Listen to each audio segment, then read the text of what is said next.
Welcome to Classical Guitar Scotland. My name's Stewart Kelly. And I'm Adam Brown, and we're lucky to be here today in Ryan Gibson's Guitar Studio workshop in Stirling, and we had the chance to play a few of your guitars. Yep. And actually, rather than me speaking, it'd be really interesting to hear what you have to say about them. Well, a bit of an introduction to how I got started, I suppose, into guitar making. That's the kind of thing that people are interested in.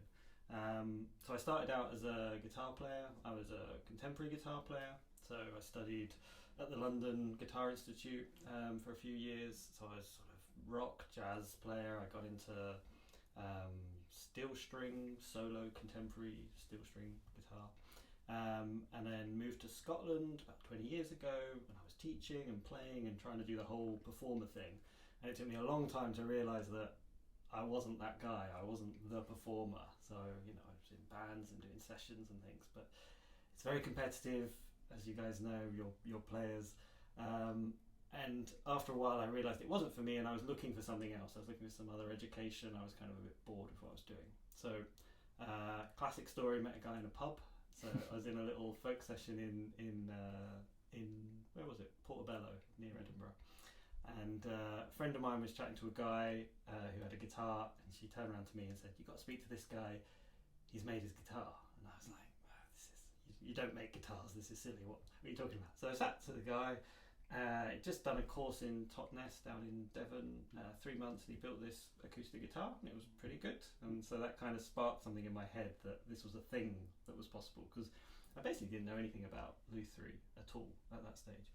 So I did my research, looked around, trying to find some courses. Eventually found that Annie's Land in Glasgow, the college there, was doing steel string making or instrument making, not just guitars. So I went there as a steel string player. My first guitar was a steel string. Had nothing to do with classicals at all. Didn't play classicals, didn't have any classical lessons, didn't listen to that much classical music, so that whole world was just foreign to me.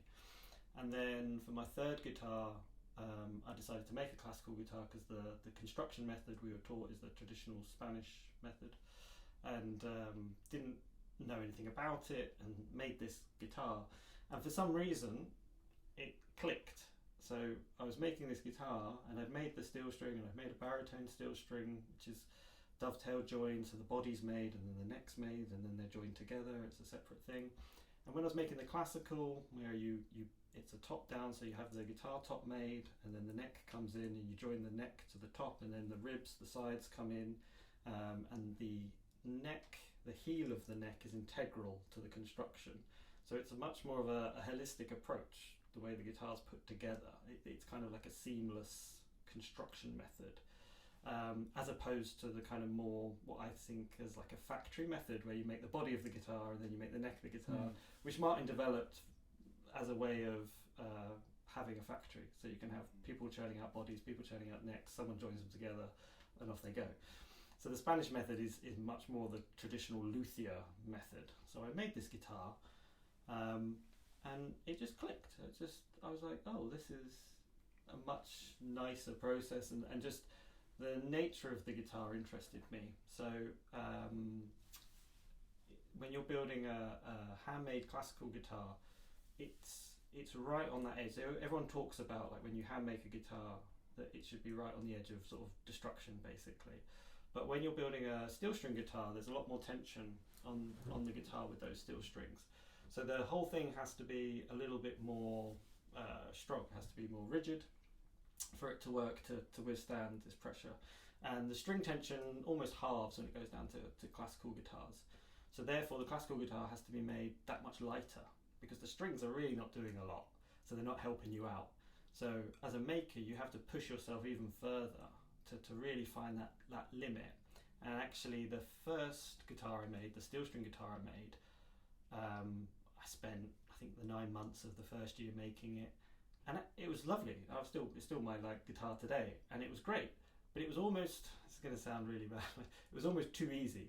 As in, I had a nice Avalon guitar, which is a sort of handmade-ish guitar. There's lots of people making it. I get a bit pretentious about all this stuff. And that was a lovely guitar. That was an expensive, all solid wood guitar. And actually, when I got my steel string home and played it, I was like, there's there's more going on in my guitar I made as a complete novice than this guitar that's meant to be something really special. So it sounds bad, but it's like the steel string, it was like, oh, it's quite easy to make a good steel string guitar by hand.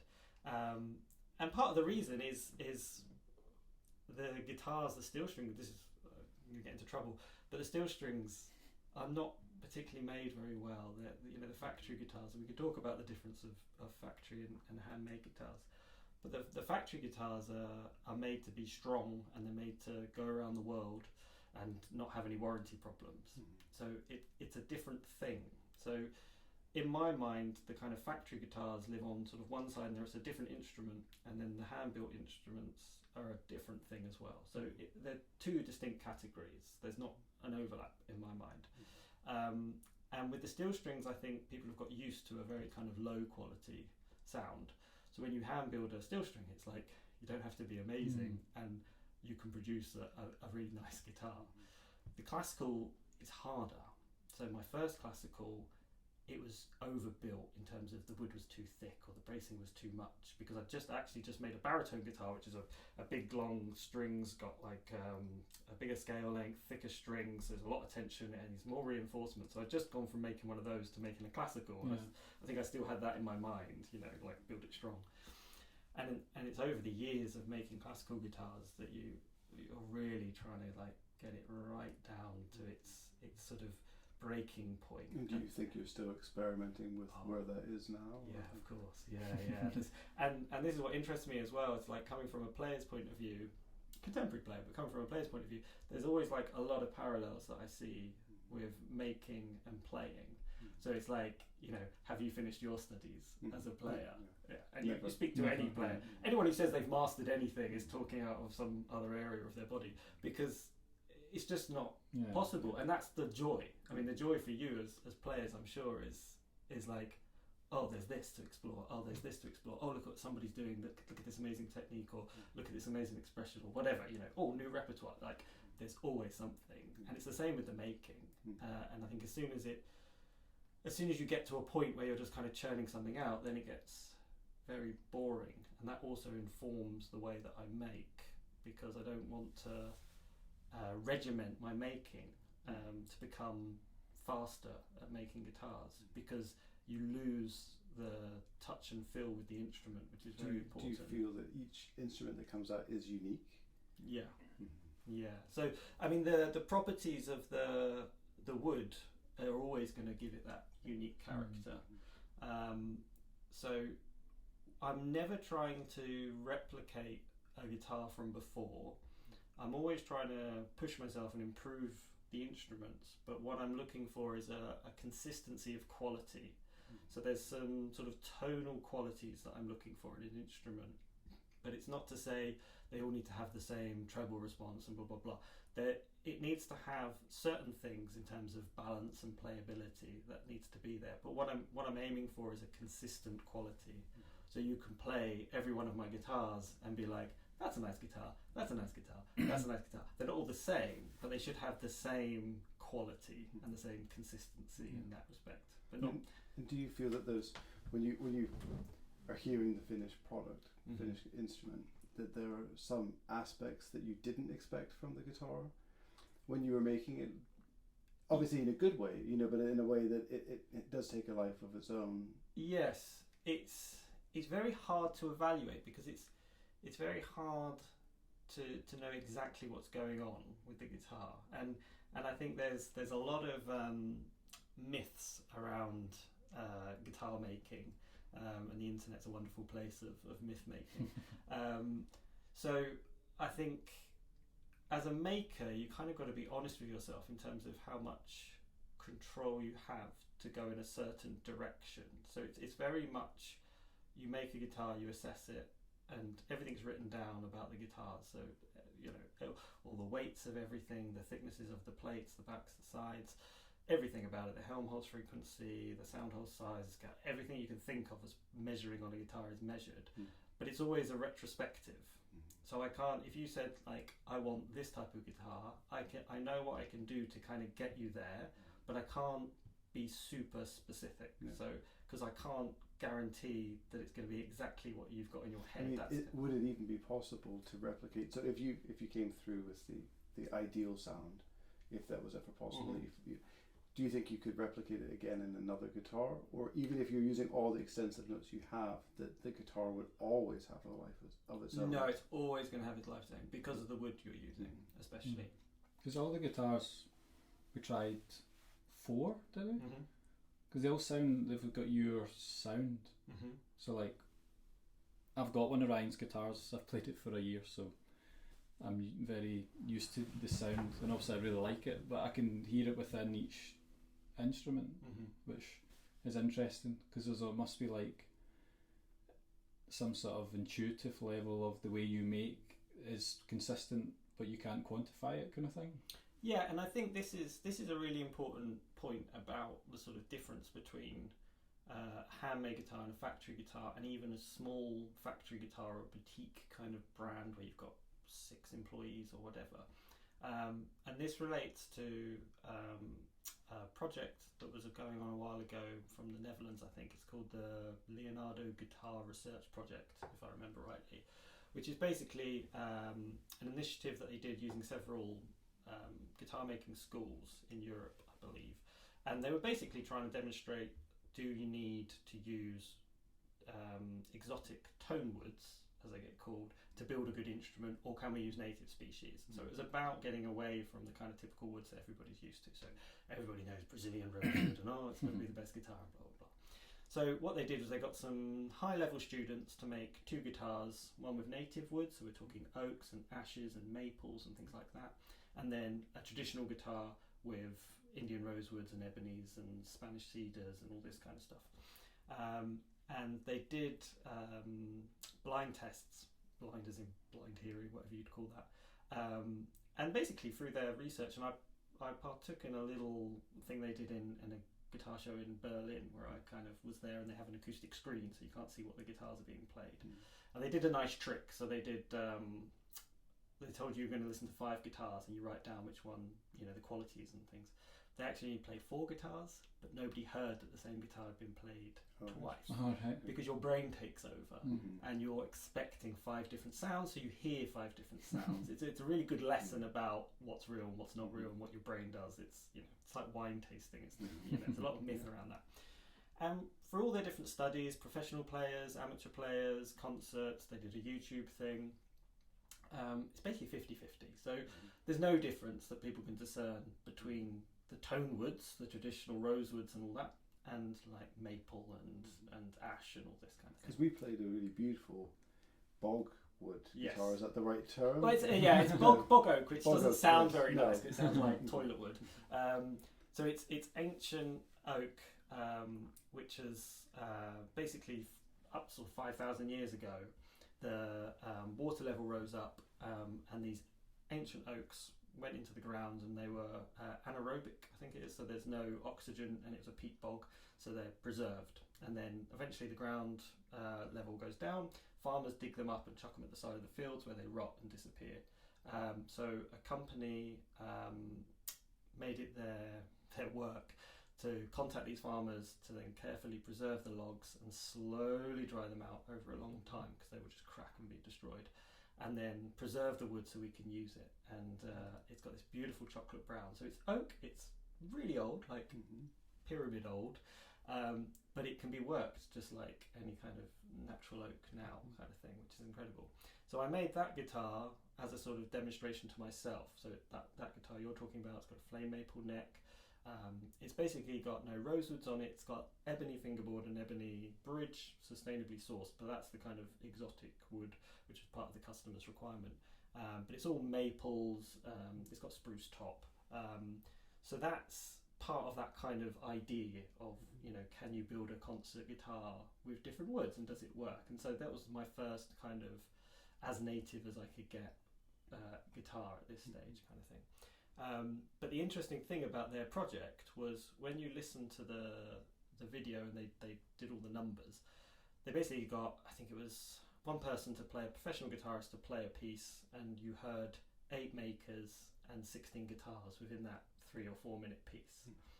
And when you look at the stats, when people registered, listening blind, so they couldn't see the player, couldn't see the guitars changing, when the audience said when they heard a guitar change, when they heard the sound change, the biggest peaks, no one gets all 16 I think, but the biggest peaks were when the maker changed, which was fascinating for me. So beside the point about all the different woods and stuff, the biggest change people can hear is that's that maker's guitars. That's that. So this is coming around to your point, Stewart, which is actually, I think the maker has such a crucial role in the, it sounds stupid but it's true obviously, that the maker has such a crucial role in the sound of the instrument, and also probably more so than the wood, which also kind of makes sense. So I think what that demonstrates really nicely is exactly what you're saying in terms of like my guitars will have a similar sound. So I can give another maker of equal quality all my specs and even my wood and say build this guitar, and it would sound like their guitar, I think, even though they're following my plan and all the rest of it, because they're them. And what's interesting, I think, when I'm assessing a handmade instrument, one of my own or somebody else's, I'm sort of listening for certain qualities, a certain sort of internal sound of the guitar.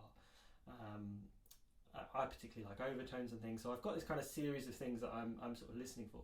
And when you get a nice guitar that's made by more than one person, I feel that those qualities start to degrade.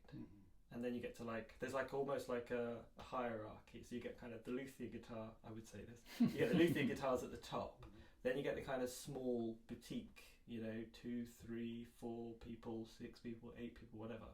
And then you're getting into kind of larger 30 people operations, and then maybe like factory level operations. But there's a dilution to the connection with the instrument.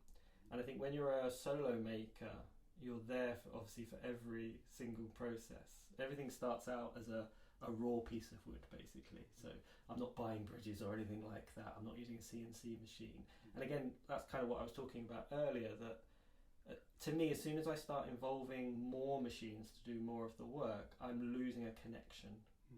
And I also think the reason we're getting this kind of quality of the different makers, from all the different makers and the different types of sounds, it's the inaccuracy of being a human. I was thinking about this the other day.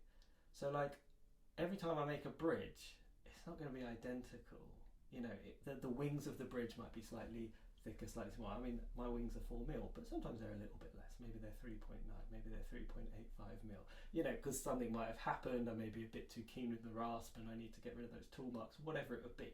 So there's always these, I mean, we're talking tiny amounts of wood, but that all adds up when you look at the total of the guitar. And as soon as you start using factory processes in your instruments, I think you're starting to lose that element. It's probably like how you use your hands, in the same way that a player has different hands, and the sound and the technique is affected by how their hands are shaped. So probably is an element of that as well. Do you feel that you can hear makers? So if you did a blind test, would you be able to hear individual makers? I don't think so. No, I don't think so. I can hear different types of guitars, which takes us into another subject which I'm also interested in. I think Stewart probably knows where I'm going with this, which is the difference. So in the world of Luthier, you know this because you play a double top guitar, I believe. So we have these different techniques and different manufacturing processes, and the big one that came along, there's always been different bracing patterns and things like that, but the big one that came along was looking at what you're doing with the top, and especially bracing, but also the way the top is manufactured, the soundboard is manufactured. So now today we've kind of got a bit of a range of different ways. So I build traditional guitars, which means I use traditional Spanish methods. It means it's all solid woods. It's traditional fan bracing, so the bracing inside the guitar, we've got 7 and 5. I can actually, we can always cut this, but I can show the top. So this is basically what you'd sort of see as a traditional guitar. This is 7 fan struts. Normally you get 2 closing braces here, and often this transverse brace goes straight across. This is sort of a slightly different design for me. But that's what we mean by a traditional guitar. So it will typically have 5 or 7, and most people will attribute that to Torres, the Antonio de Torres. who basically took a bunch of elements that were around at the time and combined it to make the sort of modern Spanish guitar. So Torres didn't invent all these things, because there were other makers of contemporaries that were doing this, but he put everything together. So he increased the size, the fan bracing, everything. So he the modern guitar came from Torres, but he wasn't the sort of sole creator, if we're going to be particular about it. So this is a spruce top. This one's probably around 2.1, 2.2 millimeters thick. And again, the thickness of the top is based on this particular top. So I can't tell you, if I was making you a guitar, what dimensions your top would be. We could choose about what material you'd want the top to be. Would it be spruce? Would it be cedar? And then that thickness would be whatever it wants to be that I decide by feeling it and flexing it. And that's a process that goes throughout the guitar. So at this stage it's done, and then once it's on the guitar, I can then flex it when it's on the guitar, and then I can choose to take more material off in certain places. So it's an ongoing process. It's not just sort of one and done. So that's what we refer to as a traditional build. The next kind of version would be, people started adding braces here and there, and then eventually you end up with a lattice brace guitar, which is where essentially it's sort of this idea, but it's like a grid, and then you have braces going across here. So it makes a lattice, basically, design, and that's normally got an angle to it as well. And the idea of that was to create a lot of strength in the top, that allows you to then reduce the dimensions of the overall top to make the top very light and let the brace work do the kind of support for the guitar. And then the sort of evolution of that was then using a double top, which is essentially taking a sort of 0.5 mil almost of wood for the front of the guitar, and then 0.5 mil of wood for the back of the guitar top, and then sandwiching that with a material. Now that could be Nomex, which is like a honeycomb plastic thing, or balsa wood, which people are using now. So that essentially it's a ply, it's a sandwich of materials, and you can get a very light top that's very strong and resilient. So this kind of brings me on to an interesting subject of the reasons. And again, it's not to say this is the right way, this is the wrong way. And I think that's very important to make clear, because it's a very personal thing, and it comes back to this, what you want to do as a maker, what works for you. So my connection when I'm making guitar with the wood is what that wood's doing. So when I take the wood out of the cupboard, I'm tapping it, I'm flexing it, I'm feeling it. So I have a very strong link to that material. And to me, the idea of sandwiching thin bits of wood with plastic and using epoxy and all this kind of stuff and using a big vacuum press, I just feel completely divorced from that material at that point. I've kind of, to me, it feels like I've hollowed out everything. And so I'm now just making a fridge. I don't know what that is anymore. It's just a thing. If that might sound harsh, but to me that's like, I wouldn't be interested in that. I wouldn't get up in the morning for that, because I just don't want anything to do with that. So that's a very personal thing. I think also for me, I was watching some of these Romanillos, who's Julian Bream's guitar maker. Everybody knows Romanillos, I think. And he had someone's put on YouTube a series of his, it's an old Guitar Masters DVD that you can find on YouTube. And I was listening to that the other day, and he's actually, it's really nice, because the way he was talking is the way I think. So he was sort of saying things, and I was just nodding along, going yes. So he's obviously on that sort of same path as I am in terms of that traditional maker. But he made a very good point about this trying to kind of take one aspect of the guitar and focusing on that. He kind of called that was misguided, basically. So the double top thing is a kind of pursuit for volume, for projection. It's like, how can we make this thing lighter and louder? So what you're trying to do, or I think what the original idea of the double top was, can we make the instrument louder? But I think, to me, there's sacrifices, and this is what I think Romanillos was talking about. As soon as you focus on one thing, you're then taking that holistic thing and you're starting to degrade it. So you're sacrificing things on the pursuit of the one goal. And he was talking about a maturity that we need, which I also agree in terms of, don't take this the wrong way, you play a double top. I feel kind of bad. Don't go home and burn it. But he was talking about a sort of maturity, which I also agree with, which is like understanding what the guitar is, which is a very flawed instrument. So I think this is an area where, as a makers, we can get a bit obsessed with trying to sort of improve this way or that way. And of course, as you were saying earlier, like, you know, I'm always learning, I'm always trying to sort of get more out the guitar, but within a kind of flawed design. So like, what do I mean by that flawed design? It's like, again, you'll know all these flaws because you're players. The guitar's not very loud, so get a violin, get a guitar, put it in a concert hall, who's going to win? Do you know what I mean? Like, even when you see like a little quartet with a guitar string ensemble with a guitar, it's just like, you know, what's that plonky noise in the corner doing, you know? So it's not very loud, doesn't sustain, as you guys know, of course, and it's not really ever in tune because it has this equal temperament, which, you know, is so important for people to understand. And occasionally, like with that area, you'll get players that are just obsessed with their intonation of their instrument and they want it to be perfect, but it's like, you're looking for perfection where it doesn't exist, because the guitar is a compromise. The frets are located on the fingerboard as a compromise, so the guitar roughly sounds in tune for all the keys. So if you said to me, I want a perfectly intonated instrument, I'd say, right, well, you need 12 for every key. So great, I'll build you 12 guitars. Like, here's the bill. Those things are in E, so just yeah, all right, I'll build you a guitar for E. So I think as soon as you accept that the guitar is flawed, that it's not going to be perfectly in tune, and then that comes down to the player, which is fun for me as a maker, because I'm like, well, you know, it's up to you guys to make it more in tune with what you're doing and your placement, and, you know, are you bending the note a little bit to get it in tune and things.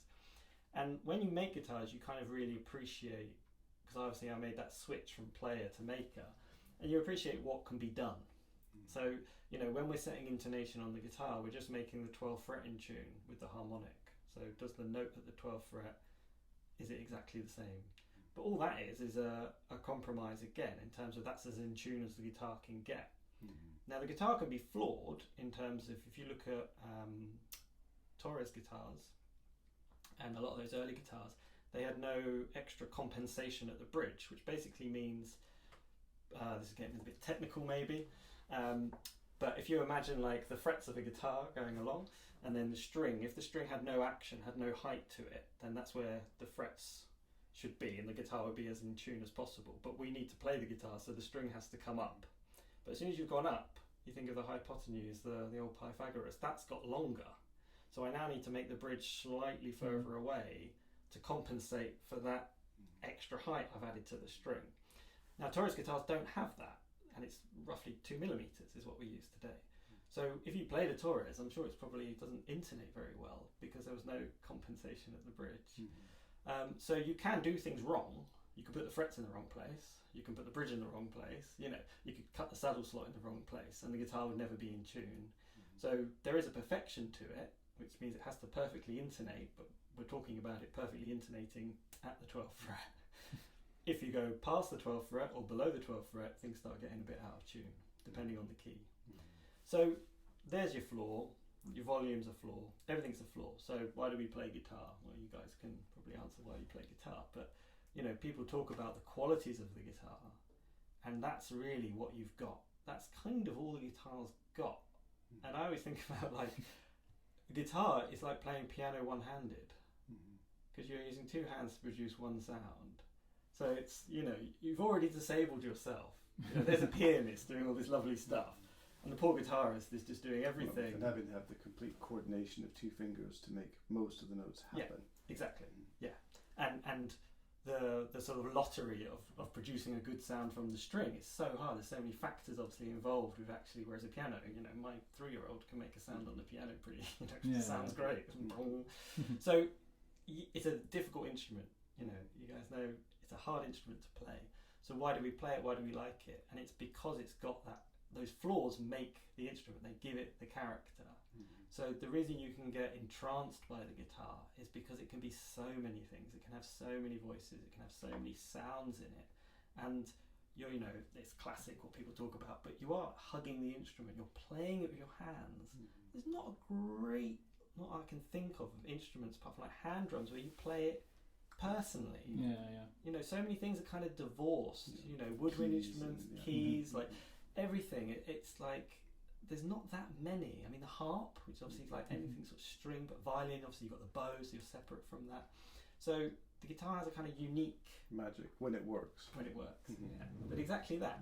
So I think that's really important to kind of understand. So within those parameters, that's what you're kind of working in. You know, these are the flaws of the instrument, but how can I make the instrument as good as it could possibly be? So that's why I'm sort of focused on how the guitar responds, the lightness, its resonance, its overtones, the balance, you know, those qualities that I'm trying to bring out.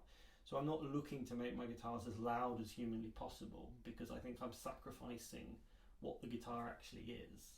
But it was interesting because I thought that the response times was different on the different guitars quite a bit. I mean, they're all beautiful and they all sang in their own way, but it was interesting. There was quite a bit of difference with, for example, the bog oak guitar that you were working on with, say, some of the other instruments.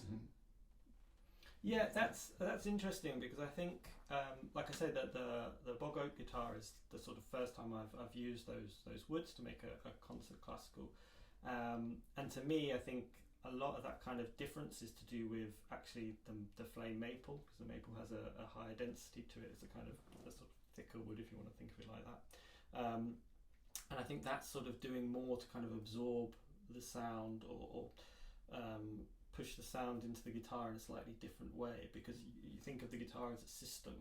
So it's, you know, the string is held at those 2 points, but it's not just what the string's doing, it's how it's actuating the plate, the sound in the air cavity inside the guitar, how the back's resonating, so the back obviously makes a difference, and then the neck, and it's a feedback loop. So when you're striking the string, the whole thing is moving and pushing energy back into itself. So again, the reason I like classicals is it's very much built of this kind of integral system that's kind of moving and changing depending how you're playing it. So I think the materials make a difference when it comes to that kind of thing, like sort of attack, and you know, it's the lightness of the instrument. The soundboard has a massive difference to the cedar and the spruce. Because it comes to a question I've always wanted to ask a luthier, but do you feel that the player has some role in how the guitar develops? So say if you a new guitar and it goes to a specific player, do you feel that the way that player plays leaves a lasting imprint on how the guitar sounds over time? Yes, yeah, I definitely think so.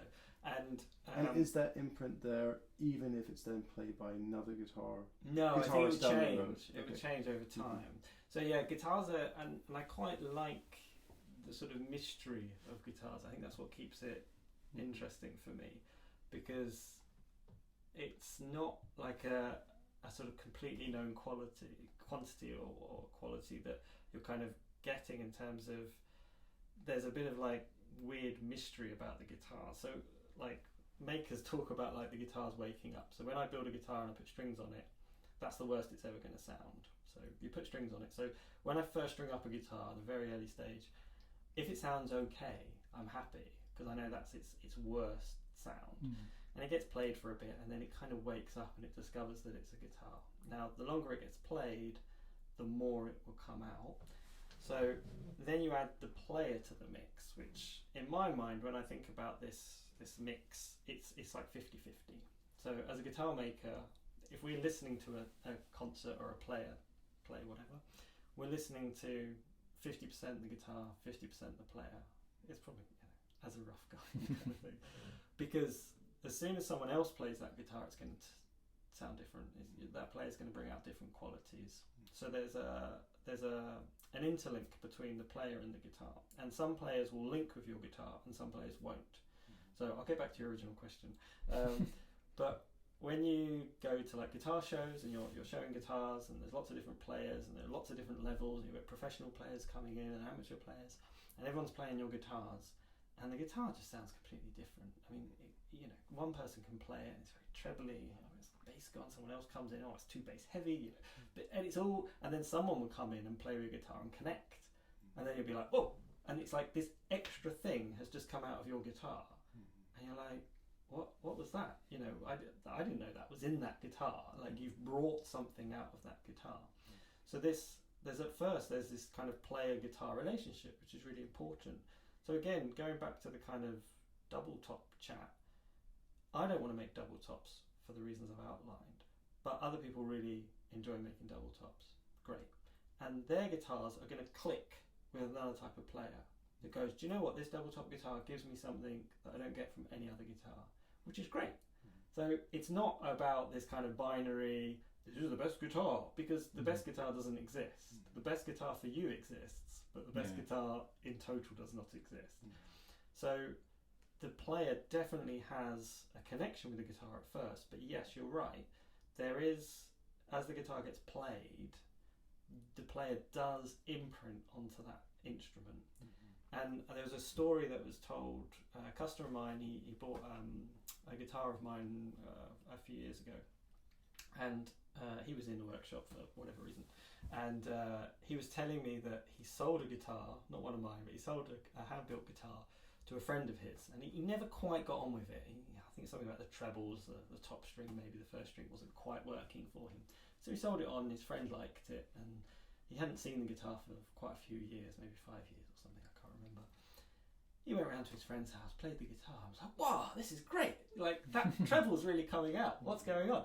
And again, just that particular player with that particular guitar, and it changed the quality. Now, if he played that guitar again, over the years, it would probably roll back. Maybe not lose everything, but it would change. It's the same as when people come to me, they might have got one of my guitars and then there'll be a particular note somewhere that's not really working for them. And this is true for all guitars. Again, flawed instrument. So there's typically a point where the body resonance, the air cavity inside the guitar has a frequency, a natural frequency. And then the frequency will match up with the guitar on the fingerboard somewhere, and they kind of clash. They're sort of fighting against each other. People call them wolf notes and things like that. So you get this kind of thud sound where the string's kind of fighting itself. So you're always going to kind of get that because a note has got to be kind of close to an air cavity. And there's several things you can do. I always tell my customers that they can try, like, don't think you have to play at concert pitch. If you're playing solo, if you're playing with someone else, then fine, you can tune to concert pitch. But like, there's an experimentation that you can do there in terms of maybe the guitar wants to be at 4/3/2, maybe the guitar wants to be at 4/4/6.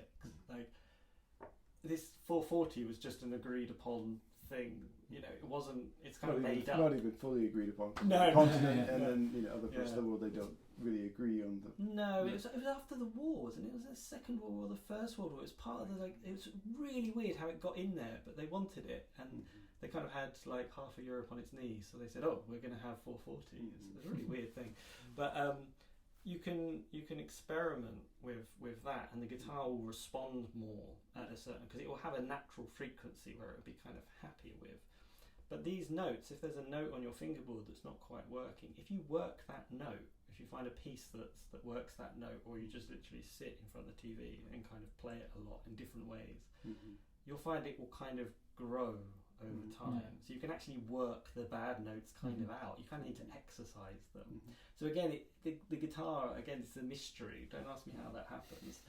But it will do things. It will evolve, like you're saying. You can imprint on it. You can change. And again, I think that's all part of that kind of mystery and magistry of the guitar. It's like it's got its own little life, and that's what they are. They're all like their own little lives. They're not just a thing, you know. Which is why they're such a pleasure to make. But I think the shame for the maker is you generally hear your guitars, like I say, at their worst. You know, even if you play them for a little bit, it's nowhere near what they're going to be. And then if you've got a player like Stewart who's local, I might hear his guitar, you know, at a concert, or I might hear it when he brings it to the workshop, and I can hear what's happening with that guitar every time. But like the Bogo guitar, for example, I know, you know, if that gets played well, you know, a lot over the next year, it's really going to develop. So I'll probably hear that guitar again because it's a local person that's going to buy it or has bought it. But yeah, sometimes you're sending guitars out into the world and you're never going to hear them again. It's like, I wonder what that one sounds like. So you never quite know, which is which is weird. It's weird, you know. It's a strange thing. Wanting to find them a good home. Yeah, of course, yeah. Well, that helps. So these student models that we tried, like we played a solo piece each, myself and Adam, and then we played as a duo, and you'll kind of see the guitars jump between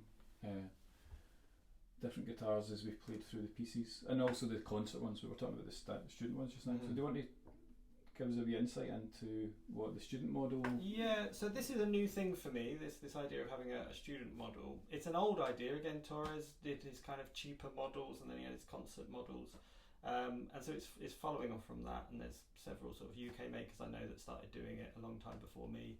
And basically it's trying to offer a more affordable hand-built guitar for people, because, you know, as part of my job I get people bringing in their factory guitars that are you know, £2,000, £2,500, £3,000, and I'm getting them on my bench thinking there's not really like anything going on here. So to me it was like, can I offer a guitar of quality that has a lot of what the concert guitars have, but at a sort of more reasonable price for those kind of students or amateur players that can't justify a concert guitar. So I've only made a handful of them, and it was a challenge for me really to see what can I do and how quickly can I put these things together. So most of it is aesthetics that I've taken out. The big thing is like oil finished, so I don't have to do any grain filling. The French polish is a very laborious process. So these are just oil finished, so you sand them to a high standard and then they get coated in oil sort of 3 times, 4 times. All the aesthetics get stripped out, so it's the same rosette in every guitar. Customers can't really choose, you know, they get a little bit of choice of their woods, and they can choose their nut size and, you know, the dimensions a little bit. They can't customize their rosette or anything like that. The headstock's more kind of simple to make. It can be machined in a kind of quick one job done basically. So you're sort of stripping out as much as you possibly can to just take the guitar down to its essence basically. So I'm looking for sound and playability, and they're not going to rival the concert guitars, but they're going to give you a lot more than a factory guitar. I mean, what do you guys think? You played them. You know, I completely agree. No, they were beautiful. They were very comfortable to play, but I was playing on the Spruce. You were, and it had a brightness and a kind of a really rich palette of overtones. Yeah, it was very beautiful, but I could see that you could use the overtones to kind of wallpaper over and kind of create a feeling of legato when it wasn't always possible. Stuart, what did you? Yeah, like, well, I just think you can be honest. Yeah, well, I think they're really great, because last year I tried one when I was here, I think. Oh yes, that was my first one I made. Yeah. And then I said, oh, you can do concerts on this, no problem. That's right. Yeah. And then I kind of told some students and friends, and then one of my friends has one, and we played his one today. And it's just like a professional guitar. It's just, it's not shiny, it doesn't have French polish, but it's which does change the sound. Like the oil has a kind of more, sounds silly, but it has like a more woody sound. It's kind of a bit more honest, a bit boxier sound. I actually prefer the sound of a French polished guitar, but I think for me they're a success in terms of when you compare them to a similar price point. You know, you're actually getting a proper guitar that you can develop on and you can grow on, that responds to you. Really, that's what it's about. It's like, does the guitar respond to the player? And as you know, if you're playing a kind of overbuilt factory guitar, you know, you're trying to produce a sound and the guitar's just not giving anything back. It's that 50-50 thing. Support your technique and inspire your musicality. Exactly. And if you're a student player and you're putting the hours in, you will eventually outgrow one of these guitars, and you'll look for a concert guitar to have that next layer. But it's at next level, but it's a very smaller jump. I think, you know, the factory to kind of Luthier built, and then the student Luthier to the concert Luthier, it's a much smaller jump. But obviously you guys know, as professional players, that's what you need. You need that kind of next bit to give you everything that you need from your playing. So that's the idea. Yeah, and we'll post like links to you. I think you've got a page on your website. The CDs are available. So we'll post links and you can look into that. Yeah. Cool. Great. Well, thank you very much for talking with us today and for allowing us to play on your guitars and to see your studio in action. Well, you're very welcome. It was a pleasure to have you, and it's so lovely to hear especially when you play together. So lovely to hear two of my guitars being played at the same time so nicely. It's just like, oh, it's great. And I get to have a little concert. So, no, you're very welcome. Yeah. So earlier on, myself and Adam played all the guitars we spoke about today, and we played a solo each and a duet. And in the solos, you'll notice the guitars changing throughout the pieces, and it's going to showcase the two concert guitars side by side, and then the students, so you can kind of flick between and hear the differences. Hope you enjoy that.